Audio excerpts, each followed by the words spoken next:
Suelo mencionar, y me encanta el tema, que la neurogénesis nunca se detiene en el cerebro adulto. El cerebro es el único órgano del ser humano que nunca deja de crecer.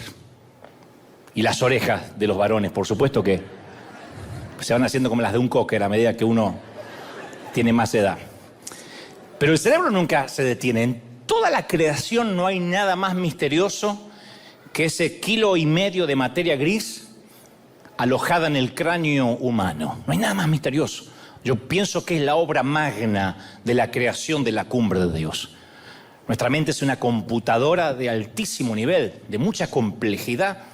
En líneas generales, el cerebro consiste de 2 hemisferios conectados por un conjunto de 300 millones de fibras nerviosas que se llama el cuerpo calloso. Y ambos hemisferios, el izquierdo y el derecho, son como si fueran 2 procesadores paralelos. El hemisferio izquierdo del cerebro es lineal, es lógico, resolvemos los temas de matemáticas, de física, de química, y el derecho es intuitivo, creativo. Los que son más creativos, los que tienen una beta artística o histriónica, desarrollan más el hemisferio derecho. Los que son más lógicos, por ejemplo, contadores, notarios, arquitectos, desarrollan más el hemisferio izquierdo. Y como dije, Dios nos creó con la capacidad de seguir aprendiendo hasta el día en que muramos. Los neurólogos afirman que tenemos la capacidad de aprender algo nuevo cada segundo, de cada minuto, de cada hora, de cada día, por el resto de nuestras vidas. Y yo pienso que esto es una inmensa responsabilidad, porque aprender no es un lujo, no es una opción, es una cuestión de mayordomía, de saber gestionar ese regalo. Es un don que Dios nos da, el cerebro. Y el aprender, gestionar cómo lo aprendemos, es la manera en que manejamos ese don o ese regalo. Pero en algún lugar de la vida dejamos de vivir con lo nuevo que podemos aprender y comenzamos a vivir de los recuerdos de lo que ya aprendimos. En algún lugar de la vida dejamos de mirar hacia adelante, de lo nuevo, de las cosas por descubrir, y nos quedamos con lo que ya tenemos. Dejamos de crear el futuro, comenzamos a repetir el pasado, y lo que yo creo que es peor que repetir el pasado, defender el pasado. ¿Se acuerdan cuando nuestros padres decían todo tiempo pasado fue mejor? Nuestros padres nos decían, no te puedes casar tan joven, eres un niño. Pero mamá, si te casaste a los 18, pero eran otros tiempos. Éramos diferentes, teníamos otra madurez. Tu abuela, era lo mismo. Pero hay una edad que empieza a defender el pasado. Los 80, los 90, y así va a pasar cuando en unos años defendamos el 2000. Dudo que defendamos el 2020, pero todo lo demás. Y el día que defendemos el pasado, ese día es el día que dejamos de vivir y comenzamos a morir. ¿Por qué? Porque dejamos de aprender. Y el Señor dice, entre las maneras que hay que amarle con toda la mente. Yo hablé de amarle con todo el corazón, con todas las fuerzas, con todo el alma, pero amarle con toda la mente es una cosa que no se habla mucho en las congregaciones, pero significa sacarle el mayor partido posible a nuestra mente, a base de aprender cómo podamos acerca de tantas cosas como podamos. Aprender todo lo que podamos aprender. Independientemente si vas a la universidad, al colegio, a la escuela, seguir aprendiendo, ser un eterno aprendiz. Pero ¿cuál es nuestro mayor problema? De la mayoría, los cristianos ni hablar, pero de todos, es que creemos que ya sabemos mucho. Hay una etapa en que ya nos consideramos sabios en nuestra propia opinión. Y ese es también nuestro mayor peligro intelectual. Como esos adolescentes que a veces no saben lo mucho que no saben. Hay una edad donde se creen que lo saben todo, mamá es una antigua, papá no sabes nada. Y son adolescentes. Que creemos cuando somos adolescentes que nos vamos a comer el mundo y estamos orgullosos de nuestros conocimientos. Bueno, así somos a veces los cristianos con respecto a Dios, diciendo esto le agrada a Dios, esto no le agrada a Dios, y nos cerramos en lo que pensamos.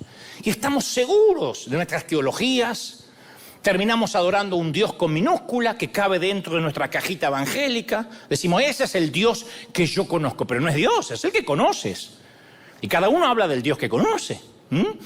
Yo digo siempre que cuando lo sagrado se vuelve común, cuando aquello que en un momento nos asombraba, hoy se vuelve común, tedioso, pueril, algo más, la mente deja de aprender. Y cuando dejamos de aprender, empezamos a morir intelectualmente. Pero lo peor no es morir intelectualmente. Lo peor son las consecuencias espirituales. Porque cuando uno deja de aprender, y quiero que me prestes mucha atención a esto, porque a mí me voló la tapa de los sesos. Cuando uno deja de aprender, deja de amar. ¿Por qué? Porque amar es querer aprender cada vez más acerca de aquel a quien amamos. Cuando uno se enamora, quiere saber todo de la persona que es objeto de nuestro amor. El verdadero amor quiere saber todo. Quiere conocer cómo es y cómo huele y cómo viste y qué hace y cómo será despeinado y sin maquillaje y sin esos aretes y sin el kilo de reboque que tiene en la cara. Uno quiere saber todo.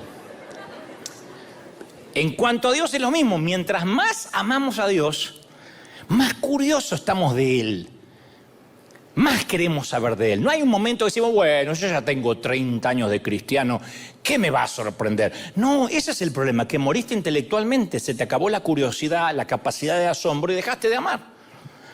No sé si notaste la cantidad de veces que la Biblia habla en los Salmos que tenemos que usar cánticos nuevos para adorar al Señor. Usa el cántico nuevo. Es evidente que Dios se cansa de los cantos viejos.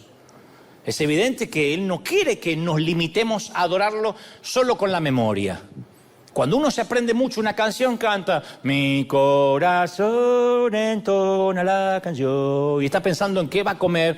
Arepa no, mejor taco, burros al pastor. Y el amor no es... Si por lo menos pensar en asado argentino y Malbec tendría su razón de ser.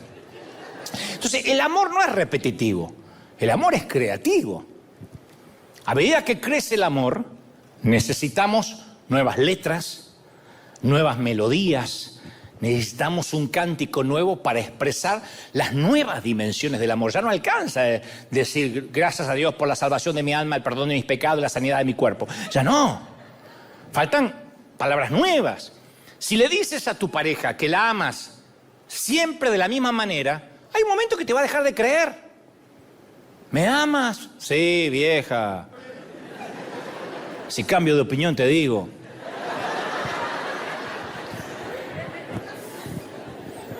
¿Tú crees que llegaré a Marte? Y han llegado a tantos planetas que no dudo que llegues a Marte. Es malo el chiste, pero lo quería meter en alguna parte.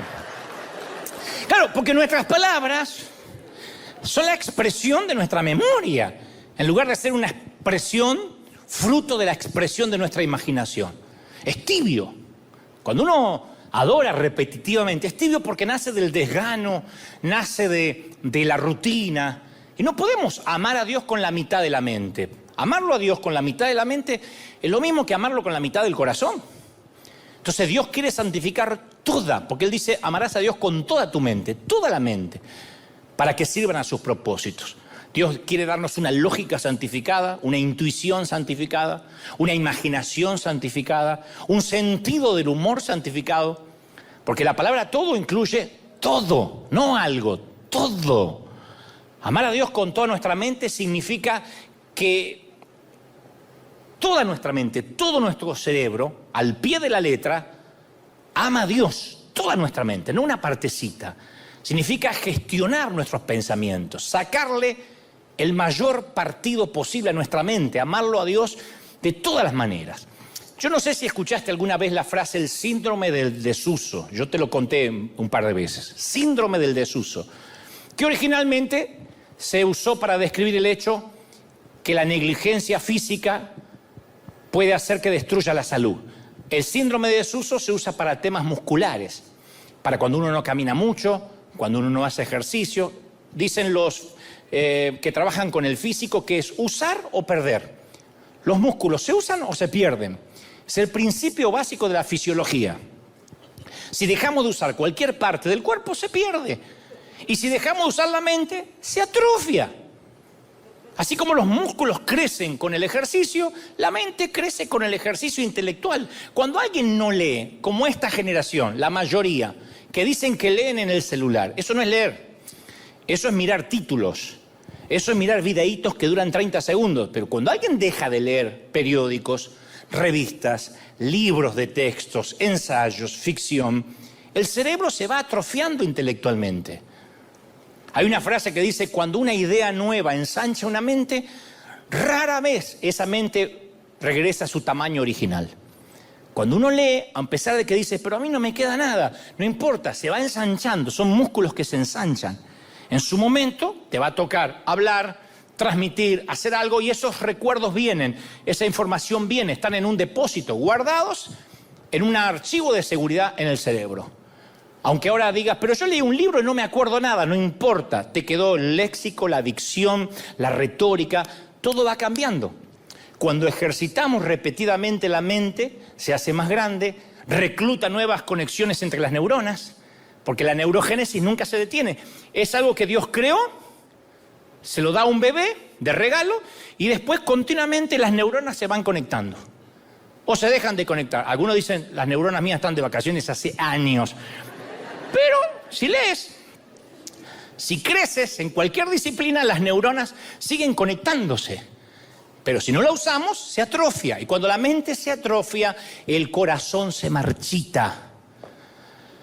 Yo hace poco leía que un informe que los graduados de la universidad, a mí digo, no puede ser, porque yo no pude ir a la universidad. Y digo, ¿y estos gansos, estos sonsos que pueden ir?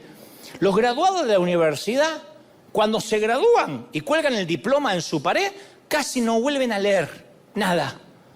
Yo digo, ¿para qué desperdiciar tanto dinero en estudios si van a dejar de aprender una vez que se gradúen? Entonces, ¿qué buscaban? ¿Un título? ¿Buscaban un diploma? Porque la meta de una buena educación no es el aprendizaje, mucho menos un diploma, o un título, o un certificado. La meta es el amor a aprender. Un amor a aprender todo, que dure toda la vida. Y yo sé que estamos muy ocupados, pero como te dije decenas de veces, nadie está demasiado ocupado para no hacer número 2 en el baño, ¿o no? ¿Quién dice, ay, yo hace meses que no voy al baño porque no tengo tiempo? Por muy ocupado que estés, en un momento nos sentamos como el rey Saúl en el trono blanco de justicia y con solo poner un libro al lado ahí, podemos leer por lo menos un libro al mes. Y si eres estreñido de vientre, una biblioteca. Todavía no me metí en el tema, pero esta es nada más la introducción. Pues hay que la palabra educación se deriva de la raíz del latín de dos palabras que juntas significan sacar hacia afuera. Sacar hacia afuera, eso significa educación, sacar hacia afuera. Pero si uno analiza las metodologías de nuestras escuelas, desde que estudiamos algunos hasta las actuales, cualquiera pensaría que no significa educación sacar afuera, sino amontonar adentro. Yo estudiaba de memoria para pasar el examen. Y no me miren con la cara como que orinan agua bendita porque ustedes también y estudiaban para pasar el examen, no se acuerdan nada. Los programas académicos giraban alrededor de meter conocimientos a la fuerza, ¿se acuerdan? Y no por despertar curiosidad. A mí me dijeron, estudie las preposiciones. ¿Para qué? ¡Estúdiela! Ante, bajo, cabe, con, contra, de, dentro, caseta, para, por, según, sin, sobre, detrás. ¿Para qué sirven? Nunca usé una en mi vida, pero las tuve que aprender. Estúdielas de memoria. Una vez me hicieron estudiar las hierbas medicinales de una provincia de Argentina llamada Córdoba. Y pasaba carqueja, cancha, el agua, vira, en cayusa, zaparrilla, nencia, tomillo, poleo y paico. ¿Para qué me sirvió? Para un cuerno. Para pasar la nota. En la escuela primaria nos hacían dibujar una casa. Lo primero que me acuerdo del primer grado de la escuela primaria. Vamos a dibujar una casa. Y yo dibujaba mi casa. Mi casa era cuadrada, fea, no tenía ventana. Y luego la maestra miraba y decía, no, así no se dibuja una casa, hijo. Y ella iba a la pizarra y decía, les voy a decir cómo se dibuja la casa. Ah, porque eran sexy en ese entonces. 72 años, la más joven, pero sexy. Y dibujaba una casa a 2 aguas, con techo a 2 aguas, chimenea, saliendo el humito, caminito, tejas rojas, un árbol. Y ahí me di cuenta que yo no vivía en una casa. Yo vivía en una caja de zapatos. El resultado, nos enseñaban a pensar. Te voy a decir cómo se dibuja una casa. Yo quería dibujar la casa en la que yo vivía. No, esa no es una casa. Entonces, ¿qué perdemos? Lo más importante, el amor a aprender, el amor a querer saber más. Y la curiosidad desde pequeño se nos va muriendo lentamente. Por eso nos olvidamos la mayor parte de lo que aprendimos. Entonces, cuando uno trata de acumular conocimientos, rara vez pasamos más allá de la memoria a corto plazo. Y decididamente esas verdades nunca llegan al corazón. Y yo me temo que eso es lo que sucede en la mayoría de las iglesias cada fin de semana. Me están mirando del resto del mundo y yo sé que eso sucede. Lo sagrado se nos volvió común. Entonces muchos vamos a la iglesia a amontonar un montón, un cúmulo de conocimientos prestados y los repetimos como loros. Y ya no nos enseñan, claro, a dibujar una casa, pero nos dicen cómo es Dios. Nos dicen, no, así no piensa Dios, yo te voy a decir cómo piensa Dios. Nos enseñan qué no le agrada a Dios, qué le agrada a Dios, cómo hacer para que no nos mande al infierno. Igual que cuando nos dijeron, esa no es una casa, esta es una casa. Ahora nos dicen, no, tu Dios no sirve, yo te voy a enseñar cómo es Dios. Y a mí me molesta cuando intentamos saber todas las respuestas. Porque tenemos que ser sinceros con Dios y también tenemos que ser sinceros entre nosotros. Porque si la iglesia llega al momento en que ya no habla de los problemas reales de la gente, las preguntas reales que la gente está enfrentando, entonces vamos a perder nuestra voz profética. A nadie le importa congregarse en una iglesia donde no se hablan de los problemas reales. Está bien, más allá del sol, el apocalipsis, los 4 jinetes, la quinta suegra, pero de este lado del sol para acá hay gente que vive crisis, no puede pagar la renta, se está divorciando, tiene problemas en su matrimonio, en su pareja, con los hijos, en la rebeldía, con drogas, etc.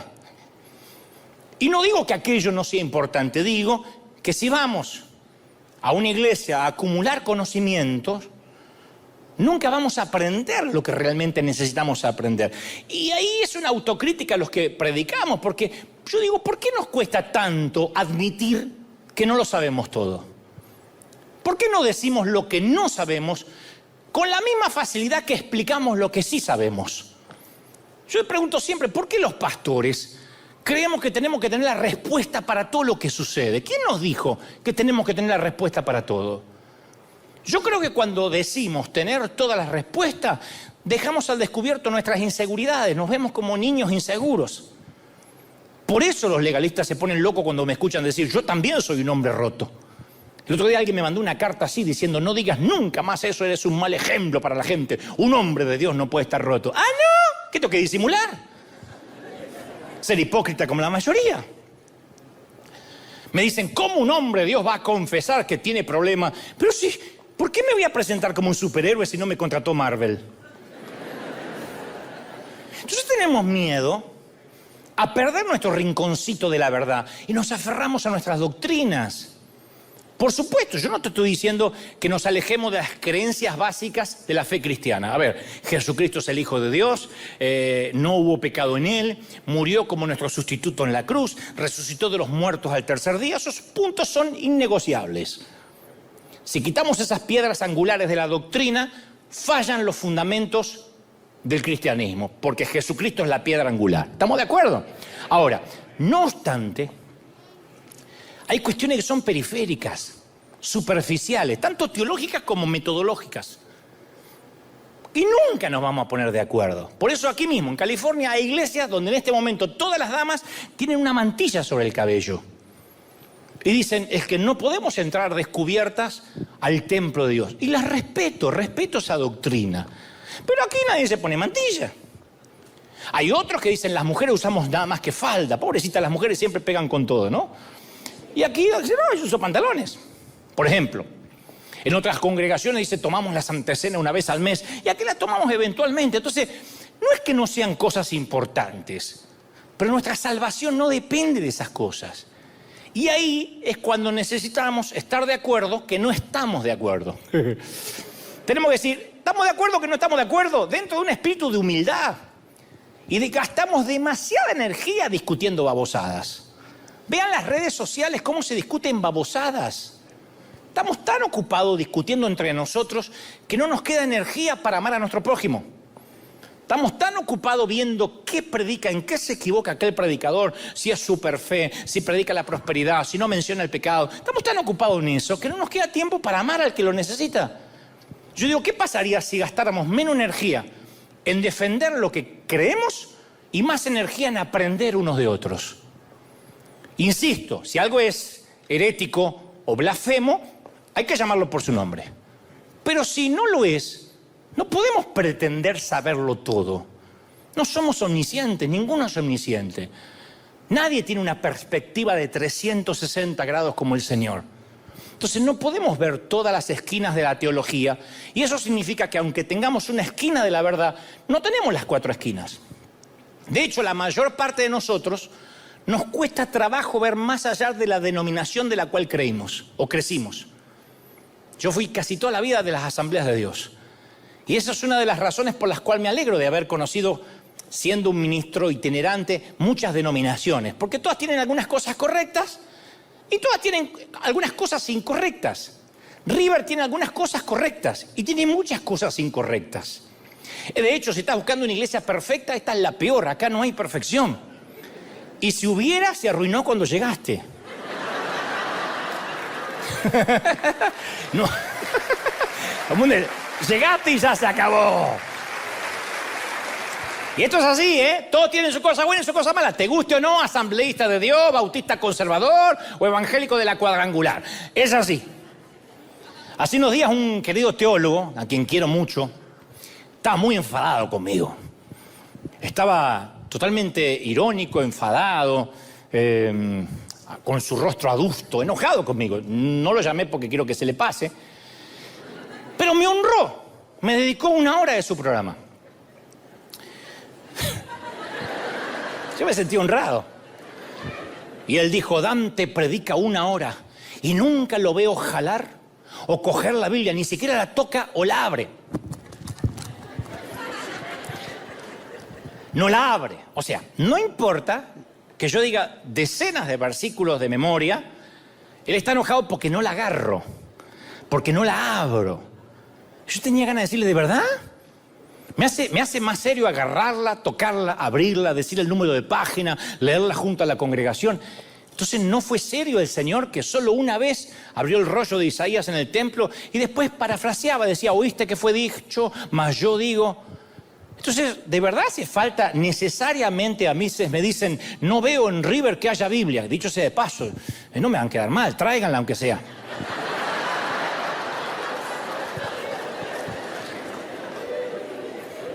Pero que yo te diga, la página 753 de la Biblia, Reina Valera, Dante habla hoy. Y ustedes busquen así, no nos va a ser más espirituales si después esa palabra no se cumple. Si la Biblia no forma parte de tu dinámica de vida. No nos da poder en las axilas la Biblia por tenerla acá. Es más, si sales a caminar en un barrio peligroso con la Biblia, te pegan un palazo y te roban la Biblia. No es que tiene poder en sí mismo, es un libro. Leerlo, aplicarlo, es lo que nos cambia la vida. Cuando el Espíritu Santo nos habla a través de estas letras, a través de la palabra. ¿Estamos de acuerdo, sí o no? Entonces, como dice la frase, la célebre frase, en lo fundamental tengamos unidad, en lo secundario en libertad, pero en todo reine el amor. En lo fundamental tengamos unidad, en lo secundario libertad. Entonces, ¿qué sucedería si tuviéramos la valentía, intelectual y espiritual de admitir nuestra ignorancia en algunas cosas? Yo pienso que decir, de esto no sé, una humilde confesión, mire, no lo sé todo, ganaría más conversiones que nuestro dogmatismo cerrado. Tenemos que admitir que no tenemos todas las respuestas. Yo no estoy predicando porque tengo todas las respuestas. Tengo muchas preguntas, como ustedes. No sé por qué la gente piadosa también muere de COVID. No sé. Bueno, escrituralmente todos debemos morir. De cáncer, de COVID, de viejo. Inclusive murió de viejo. ¿Vieron cuando dicen murió con mucha salud? Si tenía mucha salud, ¿cómo que murió? derrochaba salud y la derrochó toda porque está muerto. Entonces, de alguna forma nos vamos a morir. Sería una explicación más o menos trivial. Pero ¿por qué hay niños que tienen cáncer? No debería estar en una misma oración la palabra niño que leucemia, que metástasis. ¿Qué se le dice a un papi, a una mami que está en un hospital esperando que el chiquito deje los sueros intravenosos, los cañitos? Cuando te dicen, por favor, me muero si se muere mi hijo. ¿Qué se le dice? Cuando te dice, ¿por qué Dios lo permite? Hay una explicación teológica, cada uno puede dar sus conclusiones, pero lo cierto es que no sé, yo a veces no tengo todas las respuestas. He ido a oficiar funerales donde el ataúd es blanco y es un pequeñito y no tengo las respuestas, no hay palabras de consuelo, no las tengo. Solo puedo abrazarlos y sentir lo que un papá siente. Pero durante años hemos estado ofreciendo lo que no podemos ofrecer. Durante años ofrecimos respuesta. Si estás enfermo, algo habrás hecho. Por eso estás en el hospital. Recuerda qué hiciste, pide perdón y uno buscando ve qué pecado. Nada, te resfriaste.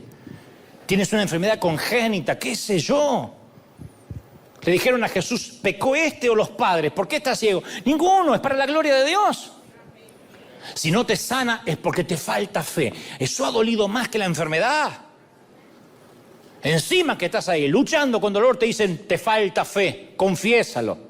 Si te va mal es porque dejaste de congregarte y saliste de la cobertura. Si no prospera, estás bajo maldición. Claro, son palabras que cuando nos la dicen no le damos importancia y después algo sale mal y eso resuena como un eco. Gente que cree saber todas las respuestas. ¿Sabes por qué te va mal? Por esto. ¿Por qué estás enfermo? Porque te dejaste de congregarte. ¿Por qué tu hijo cayó en droga? Porque desobedeciste al pastor. Y luego viene un virus chino. Peligroso. Y quienes anhelaban, alegaban saber todas las respuestas, ahora piden prudencia encerrado en la cocina con un tapabocas. Porque esto es demasiado contagioso y no hay respuestas. Cuando pasa este virus, volvemos a predicar milagros. ¿De verdad? Y yo no juzgo la prudencia ni las medidas sanitarias, sino que es decepcionante cuando la gente nota que quienes decían tener todas las respuestas ahora tienen muchas preguntas y también muchísimo miedo. No tenían todas las respuestas. No era que si yo estaba en el hospital era porque dejé de diezmar. No era que si yo ando en silla de ruedas porque tengo un pecado oculto y ahora que el virus ataca también a los pastores, ¿qué hicieron? ¿Por qué Dios permite la pandemia? ¿Por qué permite la guerra? Ni idea. Es demasiado complejo. Lo que yo sé es que tengo que pararme acá cada domingo, no ofrecer respuestas, sino una relación con Jesucristo. Y su respuesta a nuestras preguntas es una relación. Y esa relación es la respuesta a todas las preguntas. Jesucristo es la respuesta a todas las preguntas. Alguien tiene que decir amén. Lo único que tengo que hacer yo es ser un guía de turismo. Decir, aquí les presento al Señor. Señor, te presento, estos son tus pequeños. Nada más. Lo único que tengo que traer, como digo siempre, es ser un cartero. Decir esto, como hace el cartero de FedEx o UPS, señor, carta para usted. Lo único que tengo que hacer, lo único que hice durante la pandemia, ir hasta la cocina, ver lo que preparó el chef y llevarlo hasta la mesa. Ni respondo por el menú. Mi única responsabilidad es tener las uñas limpias, ser impecable, oler bien, porque voy hasta la mesa de los comensales y no puedo ensuciar el menú desde la cocina hasta la mesa. Es todo. Estoy hablando metafóricamente, además huelo bien, pero estoy hablando metafóricamente. Y necesitamos explorar más a Dios. Es decir, a ver, ¿voy a la iglesia para qué? Para que el hombre de Dios me conduzca más a Dios, no que me dé respuestas. Porque mis respuestas son fútiles, mis respuestas son básicas, te voy a defraudar. Si yo tengo preguntas. Pero esa curiosidad santa de saber más de Él es tan vieja como el Edén. Génesis 1:28 le dice el Señor a Adán y Eva, sean fructíferos y multiplíquense. Si están de luna de miel, no vayan a la iglesia, multiplíquense. No, pero en el caso de ustedes sí. Pero en el caso de Adán y Eva no, porque eran la única pareja. Si iban a la iglesia, no se multiplicaban. Entonces, llenen la tierra y sométanla. Dominen a los peces del mar y a las aves del cielo y a todos los reptiles que se arrastran por el suelo. Esa fue la orden de Dios. Y algunos creen que Adán y Eva, si no hubiesen comido del árbol del bien y del mal, se habrían quedado para siempre a vivir en el huerto. ¿Han oído esa frase? Si no fuera por la serpiente o por Eva o por Adán, estaríamos viviendo en el huerto. ¡No! ¿Cómo se iban a multiplicar y vivir en un huertito así? Antes que fueran echados del huerto, Dios les había dicho, llenen la tierra y sométanla. O sea, esa fue la primera comisión que recibió la humanidad. Dios estaba invitando a Adán y Eva a explorar. Todo lo que estaba fuera del Edén era territorio virgen, desconocido, sin explorar. Entonces, una de las formas en que glorificamos a Dios es explorando con nuestra mente lo que Él ha creado. Hacernos preguntas. Y el resultado es la alabanza del descubrimiento. El astrónomo que hace los mapas astronómicos, el experto en genética que estudia el genoma humano, el investigador que busca la cura para el Parkinson, el oceanógrafo que explora la gran barrera de coral, el ornitólogo que estudia especies de aves, el físico que trata de atrapar los quarks, el químico que hace los gráficos y las estructuras moleculares, el teólogo que estudia a Dios. Todos son exploradores, todos. Gente que explora. Están cumpliendo la comisión de Génesis. Claro, siempre va a haber científicos que lleguen a la conclusión de que Dios no existe. Conclusiones ateas. Los torpes rechazan al mismo Dios que creó su plan de estudios. Pero solo aquellos que encuentren en lo que investigan a Dios se van a enamorar más de Él. Y por mucho que ciertos científicos dejen la fe fuera de la ecuación de la ciencia, no significa que nosotros tenemos que mantener la ciencia fuera de la ecuación de la fe. Amarlo con toda la mente. ¿Cuántos quieren amar a Dios con toda la mente? Díganme una vez. Descubrirlo con toda la mente. Siempre. Mirá, Primera de Reyes 4:29 dice que Dios le dio a Salomón, a mí me fascina esto, sabiduría e inteligencia extraordinarias. ¿Alguien necesita eso para el colegio? Sus conocimientos eran tan vastos como la arena que está a la orilla del mar. Salomón compuso 3.000 canciones y 3.000 proverbios y 1.005 canciones. Disertó acerca de las plantas, desde el cedro del Líbano hasta el hisopo que crece en los muros. Pueden leerlo en Proverbios. Enseñó acerca de las bestias, las aves, los reptiles, los peces. Los reyes de todas las naciones, al enterarse de la sabiduría de Salomón, enviaron sus representantes para sentarse a sus pies y escucharlo. Mira si sabía el tipo. El hombre era un renacentista 2500 años antes del Renacimiento. Sus conocimientos no era solo Biblia, no se limitaba a la teología. Tenía conocimientos de botánica, vean lo que escribió, hasta la entomología, que es la ciencia que estudia los insectos. Él dice, mirá las hormigas. Él estudiaba hasta las hormigas. Es evidente que era un tipo que le interesaba todo. Y es este mismo rey Salomón que le hizo una fascinante declaración en Proverbios 25:2. Dice, la gloria de Dios, escuchá esto que te va a volar la tapa a los sesos. La gloria de Dios es ocultar un asunto. ¿Viste como cuando alguien oculta un chocolate en Pascuas?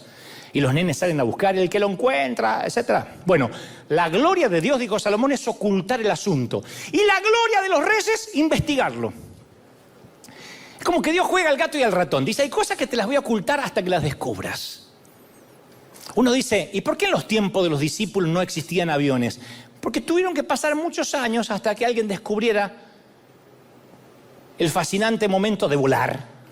Y gracias a los aviones hoy podemos estar en las esquinas del mundo cuando antes era completamente imposible, o por lo menos difícil.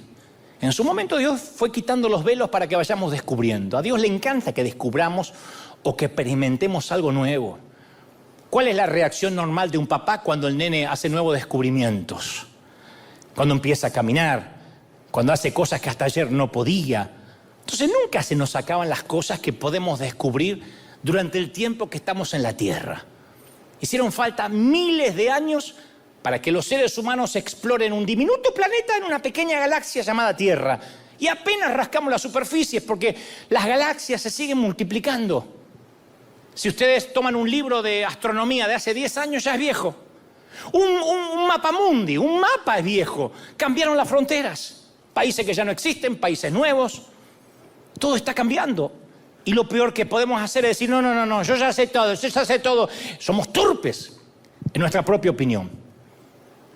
¿Me siguen hasta ahí, sí o no? Me están mirando con la carita como diciendo, ay, ¿a dónde va? Pará. Ahí voy. Ya voy, chato. Este es el punto, dijo el profeta Cantinflas. Ahí voy.